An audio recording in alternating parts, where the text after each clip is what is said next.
ఒక సంబరాల్లో మునిగిపోయిన వాతావరణం తెలుగుదేశం పార్టీ కార్యాలయాలు కనపడుతుంది. పెద్ద ఎత్తున టీడీపీ, జనసేన, బీజేపీ కార్యకర్తలు కార్యాలయానికి చేరుకుంటున్నారు. ఈ ఫలితాలు ముందే ఊహించామని చెప్పి వల్లరామయ్య గారు చెప్తున్నారు. జగన్కు అభివృద్ధి గురించి ఏమీ తెలియదని, అందుకే ఘోరంగా ఓడిపోతున్న పరిస్థితులు కనపడుతుంది. వల్లరావు గారితో మా ప్రతినిధి రాజేష్ ఫేస్ టు ఫేస్.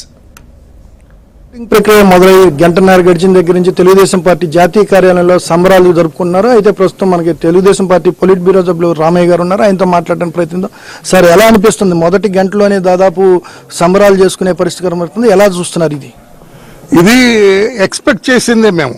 ఎందుకంటే జగన్మోహన్ రెడ్డి పరిపాలన, అతను అరాచక పరిపాలన, అతను దుర్మార్గపు ఆలోచనలు, అతను రాజ్యాంగ వ్యతిరేక పరిపాలన, ప్రజాస్వామ్య వ్యతిరేక పరిపాలన, ఇదంతా కూడా ఒక రాక్షస పరిపాలనలో ఉన్నట్టుగా ప్రజలందరూ కూడా భావించారు. మరి ముఖ్యంగా మహిళలందరూ కూడా ఈసడించుకున్నారు అతని ప్రభుత్వాన్ని. అతని సొంత పార్టీలో ఉండే మహిళలు కూడా ఇదే ఘోరం అన్నట్లు ఉన్నారు. అతను కొన్ని వ్యవస్థల్ని పూర్తిగా నిర్వీర్యం చేశాడు. అతను ముఖ్యంగా పోలీసు వ్యవస్థని అతను తాబేదారి కింద వాడుకున్నారు. పోలీసు వ్యవస్థ ఏదైతే శాంతి భద్రతలు కాపాడాలో, ఏదైతే చట్టాన్ని ఇంటోటో తూచా తప్పకుండా అనుసరించాలో, పాటించాలో, అటువంటి పోలీసు వ్యవస్థని సొంత తాబేదారి కింద వాడుకున్న విధానం ప్రజలెవరికి నచ్చలేదు.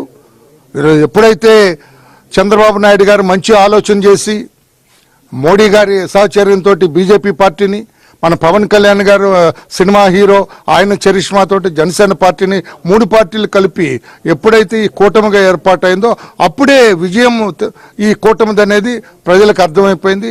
ఆ రోజున 8వ తారీఖున విజయవాడ నగరంలో రోడ్ షో చేసినప్పుడు ప్రధానమంత్రి గారు, మా చంద్రబాబు నాయుడు గారు, పవన్ కళ్యాణ్ గారు, వీళ్ళ ముగ్గురు కూడా ఆ రోజున రోడ్ షోలో ఉన్నప్పుడు జనం విపరీత తండోపతండలుగా విజయవాడ నగర వీధులన్నీ కూడా జనంతో నిండిపోయినప్పుడు అనుకున్నాం తప్పకుండా ఒక ల్యాండ్ స్లైడ్ విక్టరీ రాబోతుంది, బ్రహ్మాండమైన విక్టరీ రాష్ట్ర ప్రజలు ఈ కూటమికి ఇవ్వబోతున్నారని అర్థమైంది.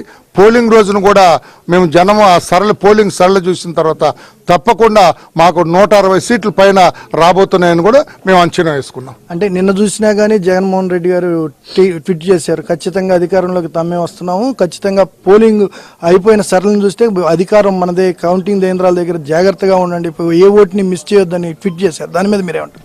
అతని మాటలు చూస్తే దింపుడు కళ్ళం ఆశ అంటారు మన ప్రాంతంలో, దింపుడు కళ్ళం ఆశ. అతనికి తెలుసు, అతను ఐపాక్ వాళ్ళతో మాట్లాడే రోజున అతను బీద పలుకులే అర్థమైంది. గెలవట్లేదు, వాళ్ళు ఓడిపోతున్నాం చెప్పకనే చెప్పాడు ఆయన. ఐపాక్ వాళ్ళతో మాట్లాడినప్పుడే జనానికి అందరికి అర్థమైంది. అతను కూడా చివరి ఓటు దాకా కౌంట్ చేయండి అని ఎప్పుడైతే అన్నాడో అప్పుడే అర్థమైంది అతను ఓడిపోతున్నాడని. అతనికి ముందే తెలుసు. సజ్జలు ఎప్పుడైతే తగులాడండి, గొడవలు పెట్టుకోండి, కౌంటింగ్ సెంటర్లో అరాచకాన్ని సృష్టించండి అని అతను అడిగి ఎప్పుడైతే కేసులో ఇరుక్కున్నాడో వాళ్ళు ఓడిపోతున్నారనేది జనానికి అర్థమైంది. జగన్మోహన్ రెడ్డికి వాళ్ళ టీంకి కూడా ముందే అర్థమైంది. అంటే ఇప్పుడున్న పరిస్థితులు మీరు చెప్పేదాని ప్రభావం చూసుకుంటే రాష్ట్రంలో ఇప్పటివరకు జరిగింది అభివృద్ధి కాదని అంటారా? అభివృద్ధి అనేది శూన్యం అండి. జగన్మోహన్ రెడ్డికి అభివృద్ధి అనేది లేదు. అతని మస్తిష్కంలో మెదడులో అభివృద్ధి చేయాలనేది లేదు. అతను ఏదో ఒక బటన్ నొక్కి వాళ్ళందరినీ చేసుకొని ఉంటారు.